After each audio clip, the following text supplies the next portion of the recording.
Hola a todas y todos. Estamos en un nuevo capítulo de La Siguiente Movida. Yo soy Juanita León, la directora de La Silla Vacía, y estoy aquí con Héctor Riveros, analista y columnista de La Silla Vacía. Hola Héctor, ¿cómo vas?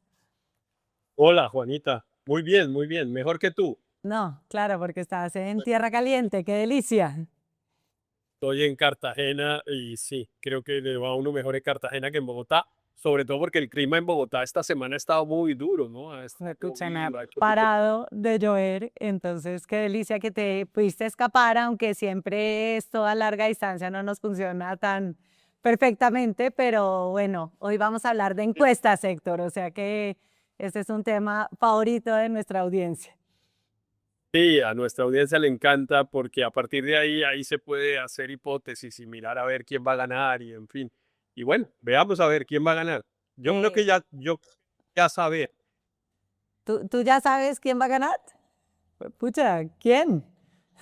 yo creo ya saber, Sí, no, a mí me pero parece que conversemos, todavía. conversemos a ver si me convences de otra cosa. Bueno, entonces arranquemos. Entonces, hoy, Héctor, salió la Atlas Intel, que es de la encuesta que hace la revista Semana. Es una encuesta donde normalmente le va un poco mejor a la derecha y sobre todo a Belardo. Ayer salió la Inbamer y la GAT, que es la española. Nosotros las incorporamos todas en el ponderador de La Silla Vacía, donde ponderamos que le damos más puntaje a las últimas que a las anteriores, donde con unos estadísticos le dimos más puntaje a las que les fue mejor en las consultas de marzo con sus predicciones, las que, o sea, tenemos varias variables y con base en eso sacamos el ponderador para como tratar de filtrar los sesgos que tienen estas encuestas. Ahora, Entonces, digámosle a los oyentes, digámosle a la audiencia que no alcanzamos a registrar por el momento en el que estamos grabando los resultados de Guarumo y del Centro Nacional de Consultoría, que seguramente para mucha gente que nos ve, por ejemplo, el domingo en la mañana, ya va a tener esos resultados. Ahora, yo corto, asumo que ¿estas tú crees que salen el fin de semana o qué? esa sale fin de semana, claro, Guarumo, que normalmente lo publica el diario El Tiempo, y el Centro Nacional de Consultoría, que lo publica la revista Cambio, pues salen el fin de semana. Entonces, como estamos grabando antes, no alcanzamos a registrar, pero es bastante probable que esos resultados no cambien las tendencias radicalmente. Puede que cambien los órdenes de magnitud o alguna cosa, pero seguramente la tendencia no. Listo, perfecto. Entonces, vamos a mostrarles aquí en pantalla el ponderador de primera vuelta. Como dice Héctor, aquí la tendencia pues es clara. Iván Cepeda viene subiendo desde la consulta del pacto histórico. Se había detenido durante varios meses, se había mantenido igual, después tuvo una subida en antecitos de mayo, y pues está en el 39%, sí. Y Abelardo de la Espriella venía arriba, tuvo un bajón después de las consultas de marzo, en el último mes se ha recuperado. Paloma Valencia, después de la consulta, pues se disparó, pero pues ahora uno ve una tendencia al estancarse o bajar un poco. Y Sergio Fajardo pues tuvo como una descolgada de la cual no se ha podido recuperar.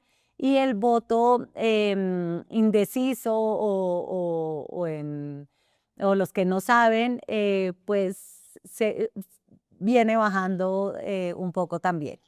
No sé, Eh, Héctor, si Me, me sobre di- esto quieres. me Pero perdóname, es que te quería preguntar, no alcanzo a ver los números de Abelardo y de Paloma. Tenemos 39 Cepeda, Abelardo 4. 24 Abelardo, 19% Paloma. Ok, ok. Sí, mira, es que a mí me parece que aquí hay varias conclusiones rápidas. Una, pues evidentemente, digamos, como el sea creciente de Cepeda, aunque pareciera que en la última semana sí, quizá hay, digamos, ocurrieron dos hechos que debían haber dado a la opinión en relación con el gobierno, y pues ya sabemos que el Cepeda está atado al gobierno, Ujú. que fue el tema de Angie Rodríguez, que sin duda genera una nueva sensación de corrupción y de una degradación del servicio público muy grande, en fin. Y por otro lado, por supuesto, los atentados terroristas en el Cauca. Es que tuvimos un atentado muy, muy duro, 20 muertos, el solo atentado es pues una cosa, bueno, nos hemos acostumbrado a esos actos de barbarie, pero realmente en cualquier país del mundo donde un atentado que cause 20 muertes de civiles, pues eso sería el hecho catastrófico del año. Y claro, ahí seguramente las responsabilidades también pues se le atribuyen más al gobierno, que es el que tiene el deber pues de garantizar la seguridad.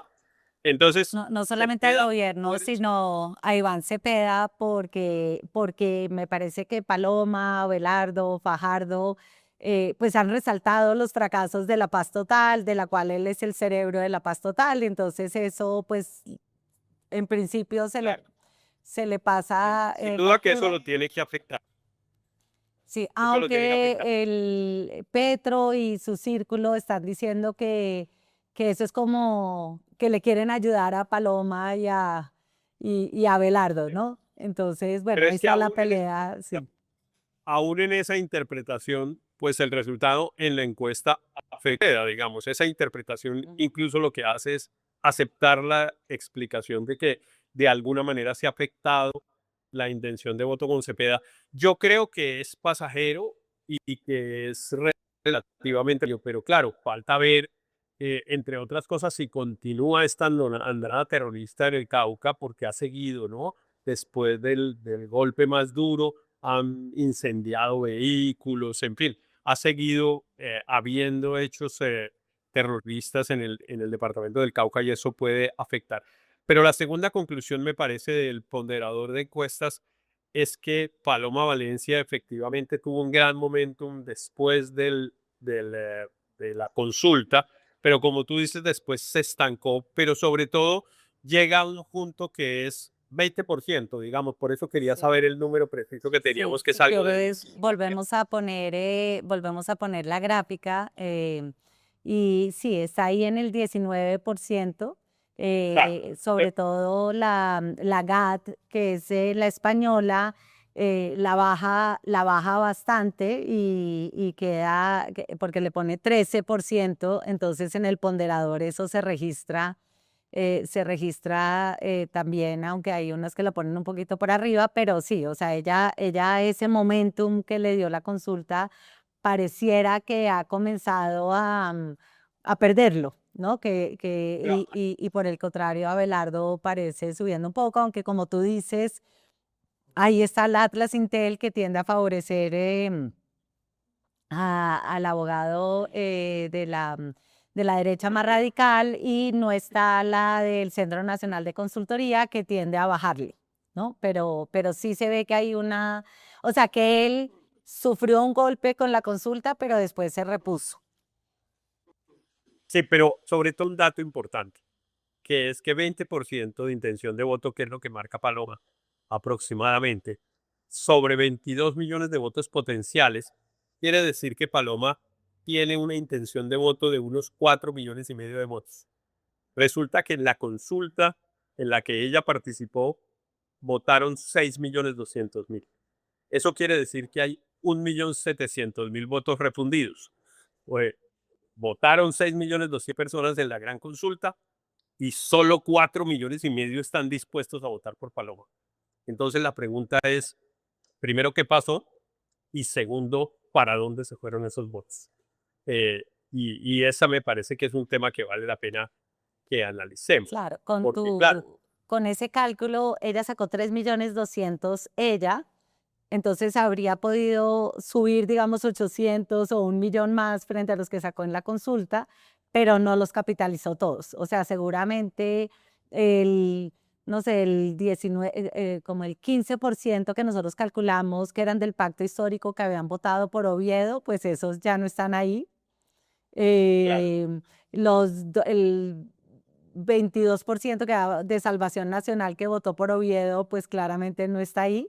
O sea, había unos votos de torpedeo o unos votos que eran por Oviedo que en realidad pues no parecieran ser de Oviedo.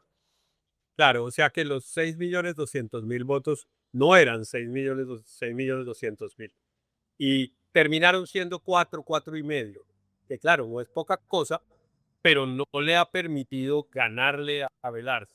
Eso pues evidentemente es una dificultad. Y el tercer punto es que evidentemente también Paloma ha retrocedido en la última semana. El momentum, como ya lo dijimos, parece haberle pasado y uno supondría entonces que la tendencia creciente que llevaba le iba a sobrepasar fácilmente a Belardo, pero eso no ocurrió. Digamos, en el símil que hemos usado a lo largo de todas estas conversaciones de la carrera de automovilismo, pues los carros salen uno detrás del otro dependiendo cómo llegaron a la clasificación. Y suele ocurrir en el automovilismo que el que arranca de primero gana la carrera. La gran mayoría, el que hace la famosa pole position, gana después la carrera en el 70% de los casos. Pero claro, el sobrepaso entre los otros carros es también difícil, pues porque es una vía relativamente angosta y toca terminar haciendo lo que están haciendo Paloma y Abelardo. En eso se parece carreras de automovilismo, que es empujándose. Los carros terminan literalmente golpeándose prácticamente unos con otros porque hay que abrirse pasos casi que a los empujones.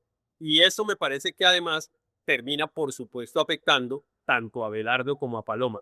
Así que a mí todas estas cosas me llevan a la conclusión de que pues Cepeda las tiene consigo, digamos. Sería predecible que que Iván Cepeda realmente gane la elección presidencial, no solo la primera vuelta, bueno, y no sé si en la primera vuelta, pero no solo la primera vuelta, sino seguramente también la segunda vuelta. Si la dinámica de la campaña sigue como ha sido en las dos últimas semanas, Cepeda tendría el triunfo casi asegurado. Pero Héctor, claro, antes de que pasemos a preguntarnos si Iván Cepeda puede ganar en primera vuelta, que me parece que es como una pregunta gigante, eh, me parece interesante lo que tú dices de la pelea entre Paloma y Abelardo, pues que ha sido como muy intensa en las últimas semanas porque la campaña de Abelardo se metió directamente contra Uribe, ¿no? Que era como una línea roja. Y Uribe también vía los hijos, salió a golpear a Abelardo. Eh, digamos, hoy hablaba yo con un analista que me decía, eso, si continúa Uribe golpeando a Abelardo, puede bajar 6 puntos a Abelardo fácil en 2 semanas. Eh, yo también creo que es el hecho de que Uribe comience a criticar directamente a Abelardo le comienza a socavar el piso a Abelardo. ¿Tú crees eso o tú crees que eso no le hace mella a Abelardo? no, debería hacerle, pues, porque uno supondría que en el voto duro de Abelardo hay mucho uribismo. Pero también es cierto que he oído, digamos, algunos análisis y me parecen razonables y, digamos, me parece que vale la pena mirarlos, que es que hay también una especie de nueva generación de la derecha. Uribe es, pues, una persona muy del pasado, digamos, de hace 20 años, y entonces, pues, ahora hay una derecha incluso mucho más derecha que el uribismo y que el propio expresidente Uribe, que no necesariamente están ahí por ser de Uribe, ni por uribismo. Son una derecha distinta, digamos, una derecha nueva. Y eso seguramente se refleja en jóvenes, digamos, pues es que una persona que tiene 25 años, pues prácticamente no se acuerda del gobierno del presidente Uribe. Entonces, a mí me pareció que esa también puede ser otra variable. Hay una derecha más derecha que Uribe que está con Abelardo y que no necesariamente está respondiendo, digamos, como a las indicaciones del expresidente. Claro, porque ahí me parece que Paloma en estas semanas ha jugado una estrategia que es complicada, porque es decir, yo nombraría de ministro de Defensa a Álvaro Uribe y entonces acaba de salir actualizado el número de falsos positivos porque comenzaron a medirlos desde 1990, ahora la JEP, y no desde el 2000 como lo estaba haciendo inicialmente. Y entonces, para el centro, ¿no? Pensar de que ahora Uribe va a ser el ministro de Defensa, pues se le hace aún más difícil apoyar a Paloma. Pero si Paloma no dice eso, me imagino que cree que pierde a la derecha hacia Abelardo. O sea, ese malabarismo que hace esa coalición de Oviedo y Paloma, pues está comenzando a pasarle facturas a ambos lados, ¿no? Yo creo, sí, pues Paloma evidentemente está en una cuerda floja. Todo el mundo dice, no, es estrategia y lo hace porque el estratega le dice, es que hay que consolidar el uribismo porque usted está compitiendo contra Abelardo y por lo tanto allá hay unos votos de derecha que usted tiene que traerse o por lo menos no dejar ir más votos hacia allá y después vemos qué hacemos con el centro. Yo no sé si eso es lo que le están diciendo a Paloma, Pareciera que sí, pero ¿no? pareciera que sí, pero lo que pasa es que para que Paloma tenga la actitud que tiene en relación con el expresidente Uribe, no toca decirle nada, ¿no? A ella de verdad le nace del corazón estar diciendo que él es el papá y que ojalá fuera Sí, total. ministro y la gente ya empieza a sentir incluso que hasta imita un poco la voz y a veces le intenta como hablar paisa. En fin, ahí hay una cosa que es compleja, que no necesariamente es esa estrategia. Yo sí creo que es de verdad del corazón, si se quiere, porque Paloma tiene pues una admiración muy grande por el expresidente Uribe y entre otras cosas está donde está gracias a esa lealtad y a esa convicción uribista. Pero yo sí creo que se lo hace mucho más difícil a personas de centro que podrían eventualmente votar por ella, pero que cada vez que ella hace una manifestación de esta naturaleza los aleja de la posibilidad de ese voto, porque evidentemente el uribismo, yo lo que creo es que el uribismo, si ella podría ser como una especie de uribismo 2.0, pero para poder serlo exitosamente, tendría que partir del reconocimiento de unos llamémosles, para no llamarlos de otra manera, del uribismo y de la política de seguridad democrática. Claro que a uno le queda como, uy, cuando ella dice es que quiero que repita la política de Sí, seguridad sí, democrática. eso le queda muy difícil a la gente, o sea, se lo pone más difícil a la gente de centro y además muy desafortunado justo cuando vuelve a salir el tema de los falsos positivos. Claro. Sí, Yo eso, creo que eso para los jóvenes, yo creo que es además muy complejo. Es que no solamente fueron los falsos positivos, sino que también pues hubo todo el tema de la parapolítica, digamos, y de la asociación de los agentes estatales con los paramilitares, que generó pues centenares de miles de personas desplazadas, desaparecidas, asesinadas. Eh, es decir, la crueldad del conflicto pues evidentemente es una mancha que tiene la política de seguridad democrática, porque la política de seguridad democrática pues produjo un resultado pues que está ahí a la vista de todo el mundo. Pues evidentemente se disminuyeron los índices de homicidio, las tasas de secuestro, digamos, evidentemente los indicadores de violencia criminal disminuyeron grandemente durante ese periodo. Pero también es cierto que hubo un costo en términos humanitarios que fue muy grande y que dejó muchas no, cicatrices. y sin hablar de las capturas masivas con órdenes de la Claro. Fiscalía en blanco, o sea, yo realmente creo que sí, lo que tú dices, haber dicho que Uribe fuera su ministro de Defensa, pues es un error y también, claro, le cobran a Oviedo que diga que no está de acuerdo porque uno pensaría que esas cosas se tienen que discutir es internamente. Bueno, yo creo que estas semanas no fueron tan Es que hay, yo positivas creo, para esa campaña en realmente.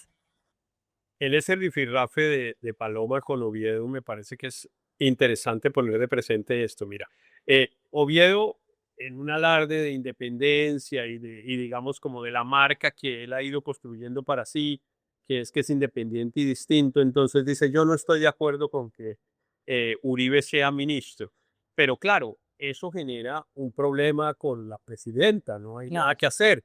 Y entonces, pues la presidenta no puede reaccionar de una manera distinta a como lo hizo, Claro, así que que es yo voy a mandándolo para hacer, la porra, claro, que es diciéndolo, no, aquí la que mando soy yo. Y claro. entonces el que queda, digamos, ninguneado es Oviedo porque la gente termina diciéndole, ah, se da Claro, cuenta y que usted además dice porque que él es dice, soy una legítimo. llanta de repuesto, entonces toda la gente dice, ah, no, pues una llanta de repuesto para un carro uribista, o sea, creo que eso salió mal Nada, todo eso salió mal y, y y eso no se, hace. y se refleja en las encuestas. Héctor, te propongo que veamos, no sé si quieres discutir ya lo de la primera vuelta de Iván o pasamos a ver el ponderador de encuestas de segunda vuelta. Ah, no, miremos la segunda vuelta a ver Listo, entonces miremos eh, si entonces, es que hay segunda vuelta. sí, entonces esta sería como se compara la intención de voto de Iván Cepeda contra sus rivales en segunda vuelta. O sea, lo que hacemos es restarle a la intención de voto de Iván la intención de voto de Paloma y de Abelardo de la Espriella. Y lo que muestra es que si fuera contra Iván, si fuera contra Abelardo de la Espriella, gana Iván Cepeda por un punto. Si es contra Cepeda, Paloma, Cepeda es, Cepeda es la línea recta de la mitad. Cepeda es la línea recta de la mitad. Y si sale, Ok. y si sale, o sea, no, la línea recta de la mitad es el empate. Si estuvieran empatados, Paloma en este ponderador de encuestas quedaría un punto por encima de Cepeda y Abelardo un punto por debajo de Cepeda.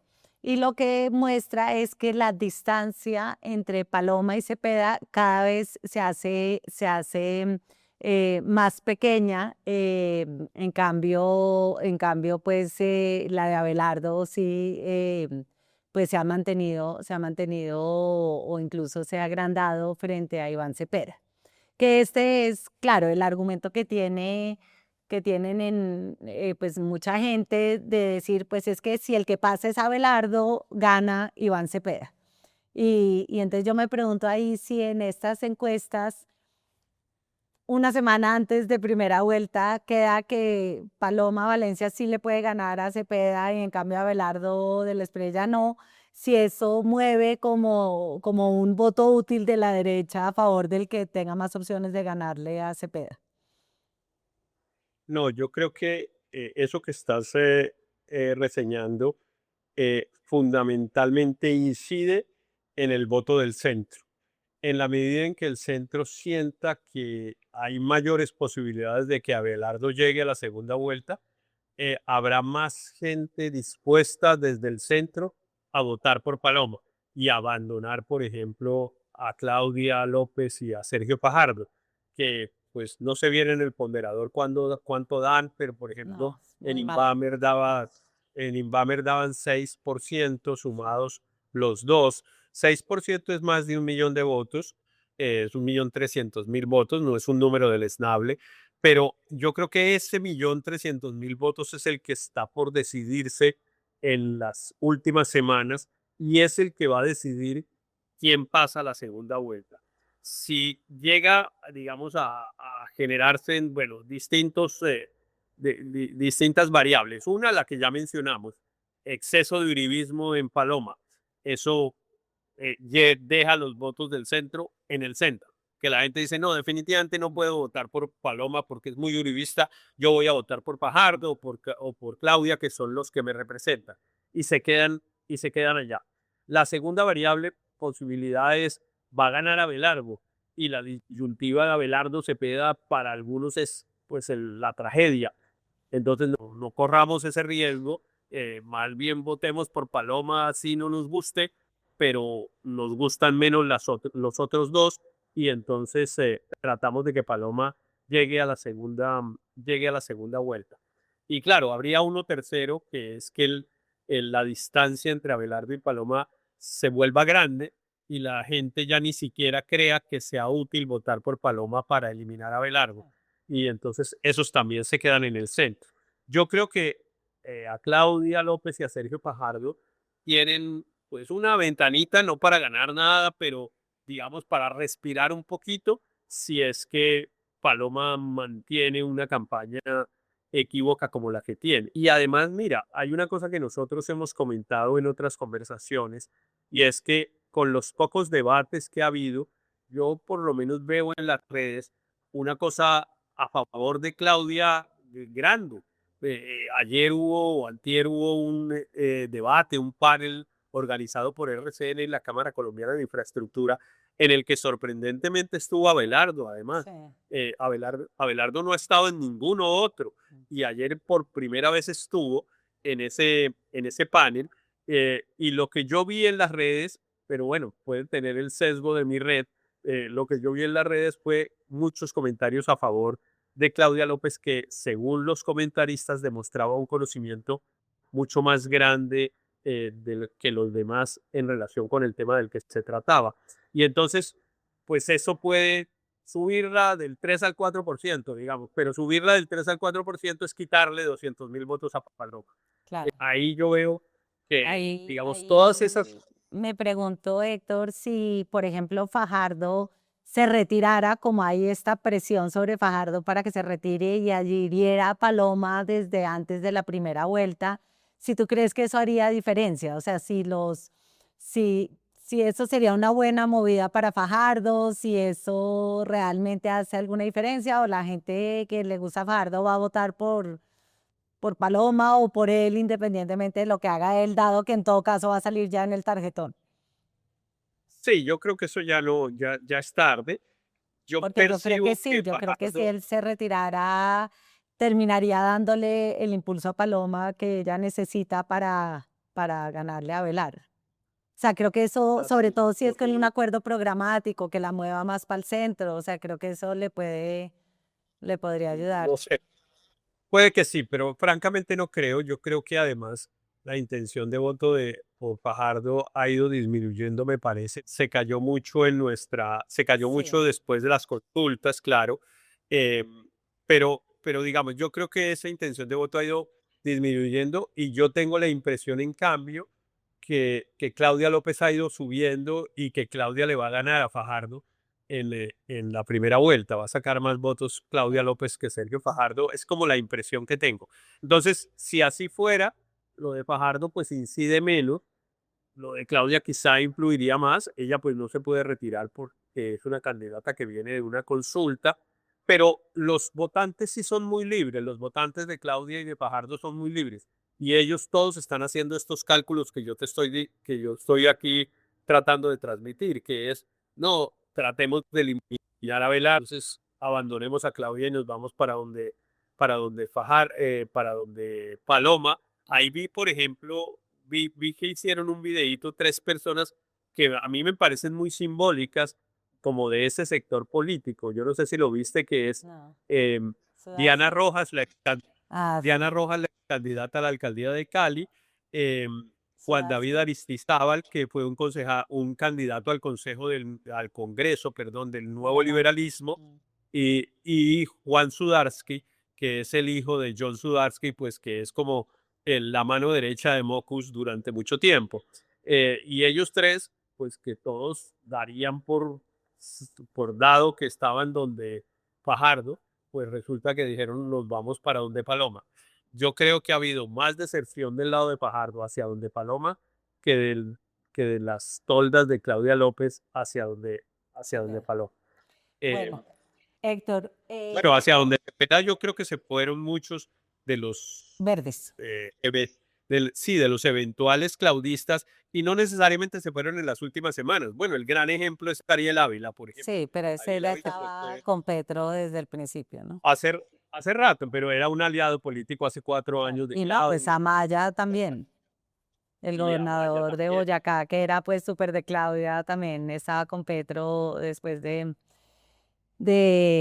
grandes, también como cuotas burocráticas en el gobierno. Ariel habla también, pues hoy vi que Angélica Lozano le estaba achacando que tiene el SENA, ¿no? O sea, ellos están con Petro hace rato.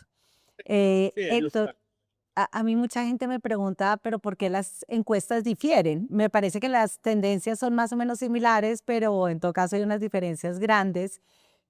Entonces quería de pronto que viéramos las fichas técnicas porque ahí hay unas diferencias interesantes. Entonces, Claro. José, muéstranos las fichas técnicas. Entonces, esta es la de GAT. Y ahí me parece que por edad, digamos, los mayores de 55 son el 32% y por estrato no la tenemos ahí, pero de pronto en esta sí la tenemos por estrato 1 y 2 son 62%, estrato de 4 a 6 son 11%. Bueno, ahí ellos lo agrupan. Ahora miremos la siguiente ficha técnica, que esta es la de Inbamer. Ahí el estrato 1 y 2 son son casi el 50%, o sea, la de Inbamer tiene un peso mucho más grande del estrato 1 y 2, porque mira que del estrato 4 a 6 es solo el 6%, mientras que en el anterior, José, vuélvelo a poner a la anterior. En la anterior el estrato 4 a 6 es 11% y el estrato 1 y 2 62%. Entonces ahí hay como un peso diferente. Y si vemos el Atlas Intel, que es donde más cambia el estrato, si tú ves el estrato 4, o sea, el que gana más de 2 millones a 4 y más de 4 millones, es casi el 49%. ¿No? Mientras que el estrato 1 y 2 es el 30%. Entonces yo siento ahí, Héctor, que hay una diferencia en el peso de los estratos en las muestras que es muy, pues que es muy relevante en esto, porque me parece que esta campaña cada vez más se vuelve una campaña estratificada. Nosotros tenemos aquí cuál es el verdadero estrato, cuál es la variable del estrato socioeconómico que lo tiene ex instituto con base en el Censo Nacional de Población y Vivienda y el DANE, que lo cruzan como con unos datos de participación electoral, y es estrato 1, 27% del porcentaje de gente que vota. El estrato 2 pone el 35%, o sea, Ahí estrato va el 1, 62. estrato 1 y 2, 62, y el estrato 5 y 6, o 4, 5 y 6, 4 es 7%, 5 es 3% y 6 es 2%. O sea que es 12%, que es Eso casi sumó más. ¿Qué? Eso, los últimos tres datos sumaron ¿cuánto?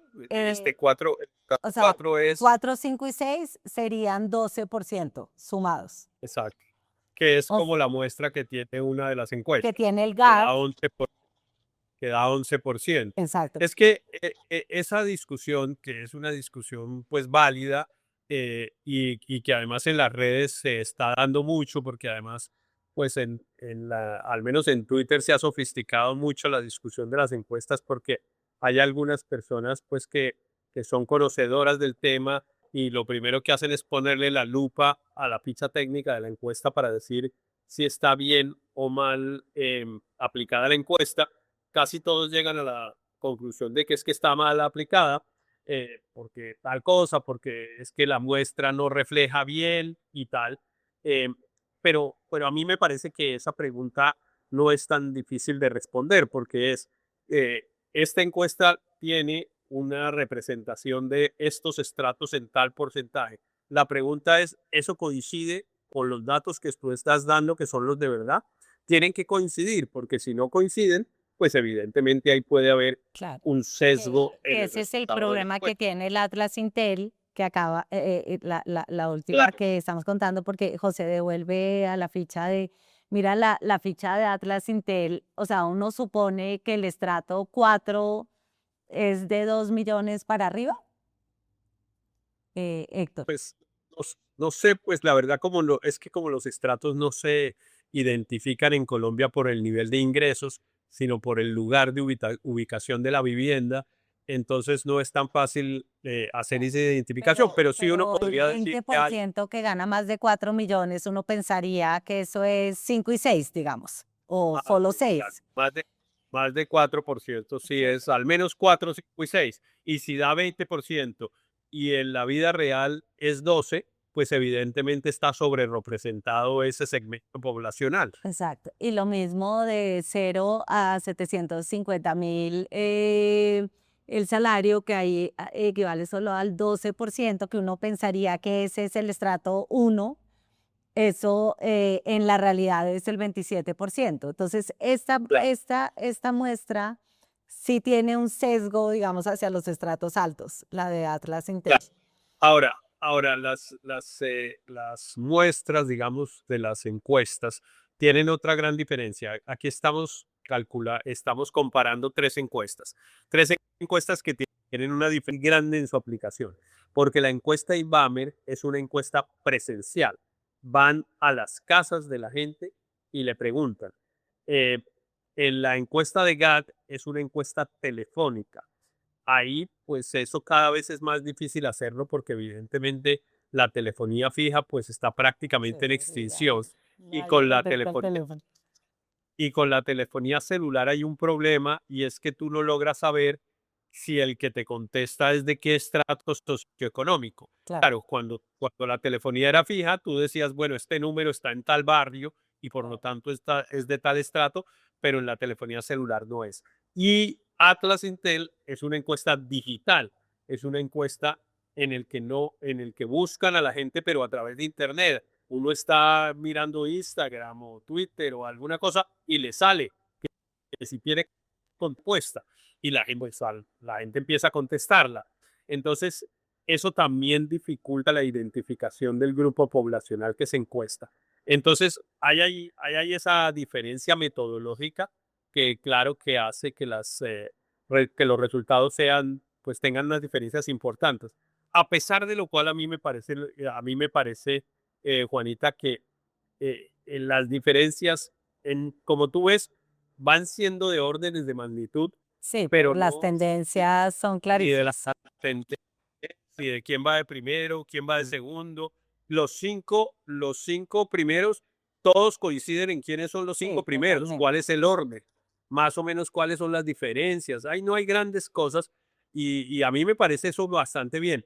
Ahora, lo que sí he hecho mucho de menos, y eso es una desgracia de la ley de encuestas, de la ley Mordaza, es que todas estas encuestas hace 4 años nos las hubieran dado con una serie de información adicional que nos permitirían hacer un análisis mucho mejor por grupos poblacionales por género, hombres, mujeres, por edades, en fin.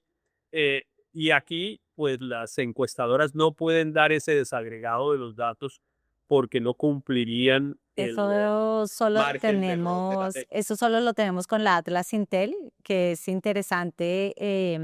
De pronto la podemos poner, la que tiene los cuadritos amarillos, José, si la tienes, porque esa sí muestra, me parece que hay en lo socioeconómico, Héctor, que hay como unas grandes diferencias por edad y hay unas grandes diferencias por nivel de ingresos, que a mí me parece que eso pues se me hace que es grave, no se me hace raro que sea así, pero me parece desafortunado que, por ejemplo, el apoyo a Iván Cepeda está muy concentrado en los estratos bajos, el apoyo a Paloma está muy concentrado en los estratos altos, ¿no? Como que se vuelva una campaña de ricos y pobres, pues me parece que eso realmente no es lo usual en Colombia y creo que eso, pues eso refleja como pues lo que ha pasado en los últimos años y refleja un poco la campaña que se ha vuelto el tema de la lucha de clases, es una, digamos, una línea narrativa de la campaña, pero yo siento que eso a futuro también va a tener unas repercusiones grandes, gane quien gane.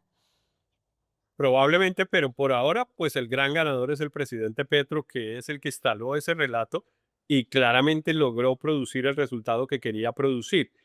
Pero yo te mencionaba estos desagregados porque vamos a la pregunta que quieres hacer desde hace rato, que si Iván Cepeda va a ganar en la primera vuelta. Sí.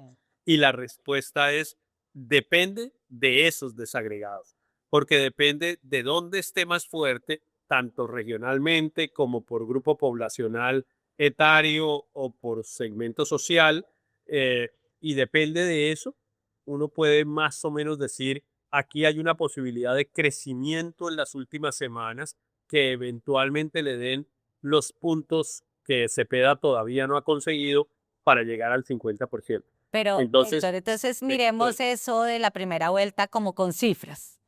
El pacto histórico sacó 4.400.000 votos. Es cierto que eso uno diría es la izquierda más pura. No es toda la gente que va a votar por Iván, pero es el casi. El casi inicial es 4.400.000. Si la abstención este año es parecida a la del 2022, podrían votar entre 22 y 24 millones de personas, teniendo en cuenta que el censo electoral son 41.287.000. Eso quiere decir que para Iván Cepeda ganar en primera vuelta tendría que sacar entre 11 y 12 millones de votos, que sería la mitad más uno si votan 22 o 24. Eso quiere decir que tiene que conseguir 7 millones de votos más por fuera de esa izquierda de base del pacto histórico. Yo eso me parece que es muy difícil, Héctor. sí, es difícil, pero no imposible.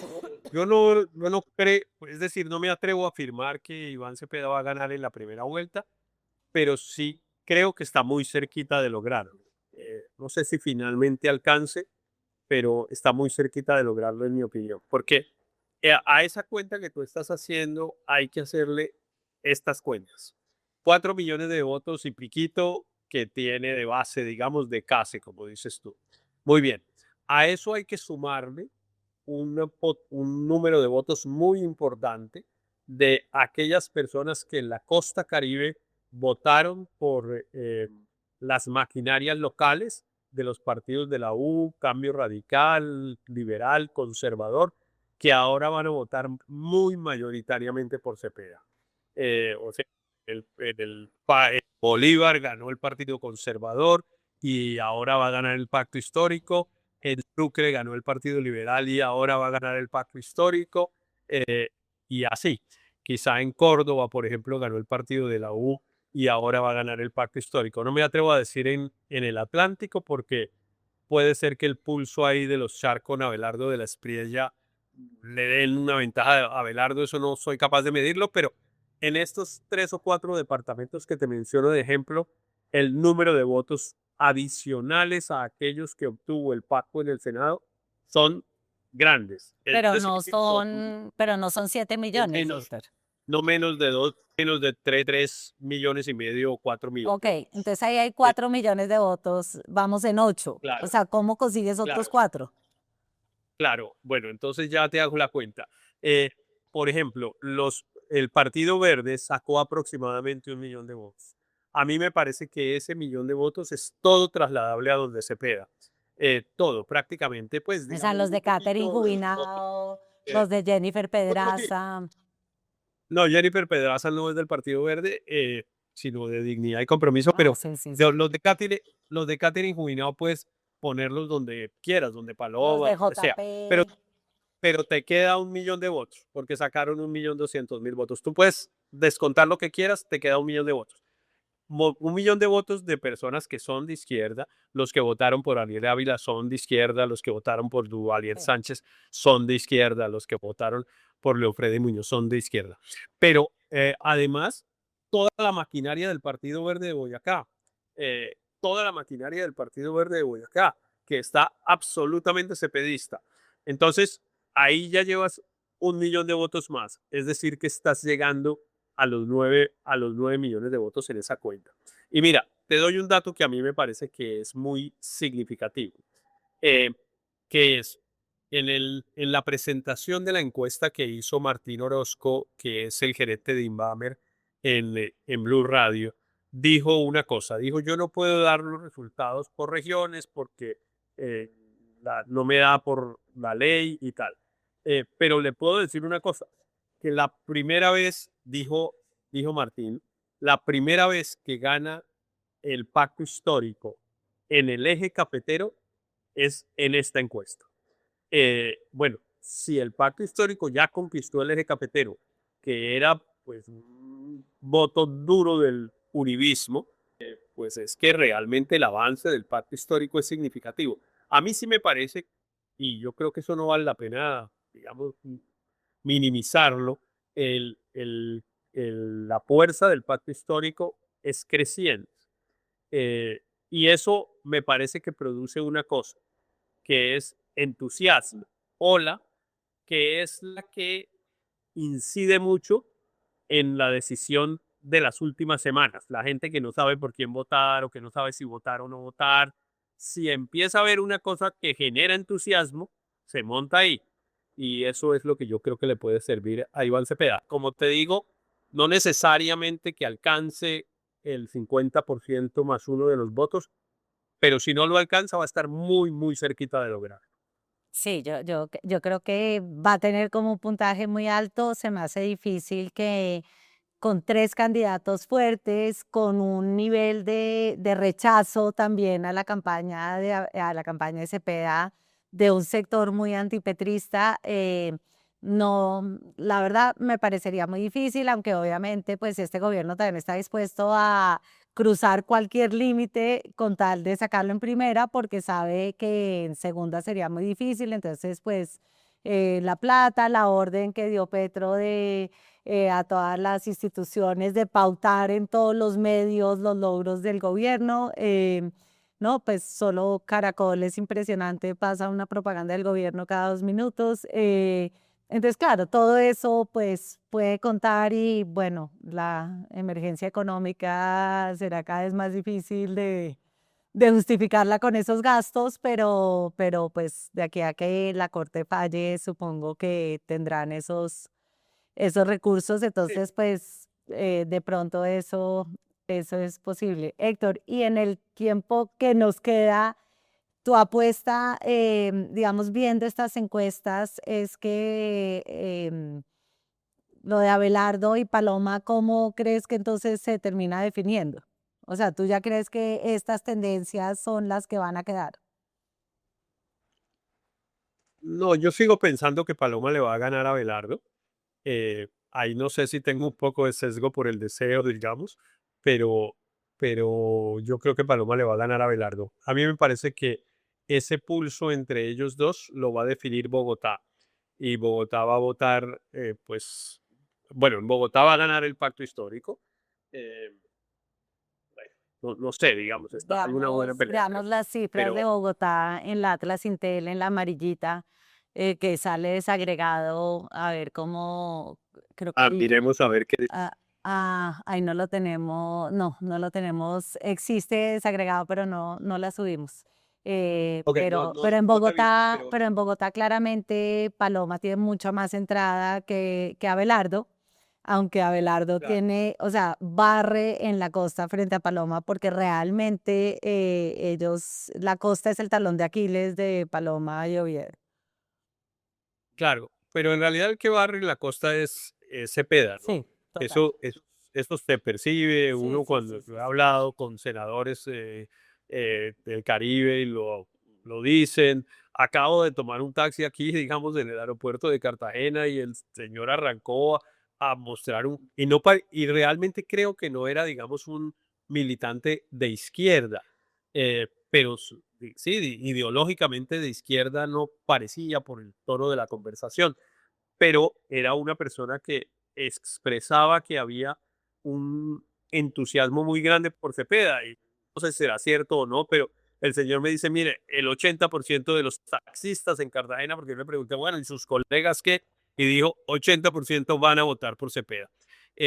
Y según él, digamos, en todos los barrios populares de Cartagena hay un entusiasmo muy grande y ese testimonio coincide, como te digo, con conversaciones que yo he tenido con congresistas recién elegidos del Caribe que le dan una diferencia muy grande en favor de Cepeda. Entonces, lo que estaba diciendo es que el tema de Bogotá sí parece un poco que todavía no se logra definir bien. Yo creo que va a ganar el pacto histórico. Paloma le va a sacar una gran diferencia a Belardo y dependiendo qué tan grande es esa diferencia, pues ella logra el segundo lugar o no. Yo creo que lo va a lograr, pero no sé, puede ser que me equivoque en esa percepción, porque esta tendencia cambia muy rápidamente, sobre todo en las últimas semanas. Es que estamos llegando a lo que ahora sí es la carrera de caballos, que es un símil que no hemos querido usar, pero ahora sí estamos llegando a la recta final. Claro, y Que además, Héctor, todos los escándalos ¿no? Los dejan para las últimas semanas. O sea, lo del Claro, hacker sacó a Zuluaga en los últimos días, lo de Mocus, de que era ateo, también lo dejaron para el último minuto. O sea, las campañas guardan como sus mejores cartas para las últimas semanas y en Colombia cambian mucho las campañas claro, en los últimos meses. mira, mira que esta encuesta, o sea, digamos, la encuesta de esta temporada de hace 4 años, tenía a Rodolfo en el tercer puesto, eh, con alrededor de 15% de intención de voto. Y ganaba Federico Gutiérrez, le ganaba en todas las encuestas. Y sin embargo, en las 2 o 3 últimas semanas, mira cómo se volteó. Sí, sí, sí. Sí, yo por eso estaba un poquito en desacuerdo contigo de que, bueno, ya esto se fue así. Yo creo que las tendencias son más o menos claras, pero me parece que quien pase a segunda todavía falta un trecho. Y bueno, Héctor, creo que con esto nos despedimos. Falta saber si va a haber segunda. Mm. Eso no lo pierdes, no lo des por descontado. Puede que sí, y ojalá sí, así tenemos más tema de conversación, porque si no, el 31 de mayo nos quedamos sin tema. Y en Sí. cambio ahí nos alarga. Aunque claro que si el 31 de mayo elegimos, pues nos podemos concentrar en el mundial, que es una cosa que yo te he dicho que es muy importante. No, Héctor, tú estás añorando el mundial, lo cual puede explicar un poquito el sesgo en tu análisis. Pues Eh, bueno, Héctor, pues qué rico que disfrutes Cartagena, qué delicia, y nos vemos en una semana. A todos nuestros televidentes pueden marcar la campanita en YouTube, seguirnos y vernos en una semana en un siguiente episodio de La Siguiente Movida. Muchas gracias. Hacer periodismo independiente cuesta. Cada suscripción a este canal nos permite financiar historias que revelan patrones, intereses y otras dinámicas de poder que otros no cuentan. Suscríbase y sea parte de la comunidad que apoya a La Silla Vacía.